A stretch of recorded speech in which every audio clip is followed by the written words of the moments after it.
Ir-relazzjonijiet bejn Malta u l-Libja ħadu spinta wara li Mintoff sar Prim Ministru fl-1971.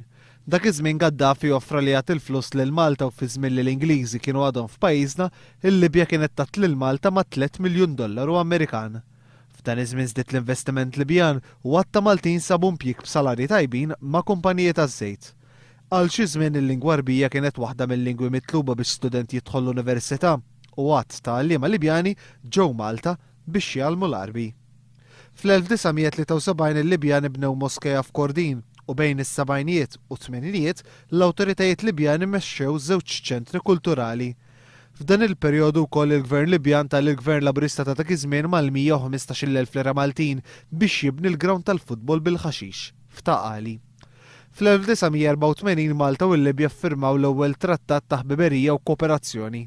Fl-1992 Malta naqdet mal-bqija tal-pajjiżi fil-Ġnus Magħquda u imponiet is-sanzjonijiet fuq il-Libja. Ir-relazzjonijiet ħżiena nbidlu wara li Malta neħħiet is-sanzjonijiet iżda ħadu daqqa lura bl-introduzzjoni tal-viża. Ma' żmien saru għatta appelli biex il-Gvern jerġa' tejjeb ir-relazzjonijiet mal-Libja fosthom il-Ministru John Dalli. Dan wassal biex f'Novembru tas-sena l-oħra il-Gvern iffirma ftehim ta' ħbiberija mal-Libja. Fi kliem Lorenz Gonzi nhar id-9 ta' Frar li għadda, ir-relazzjonijiet bejn Malta u l-Libja komplew jissaħħu u dan wara laqgħa li huwa kien għadu kemm kellu mal-mexxej il-Libjan Muammar Gaddafi.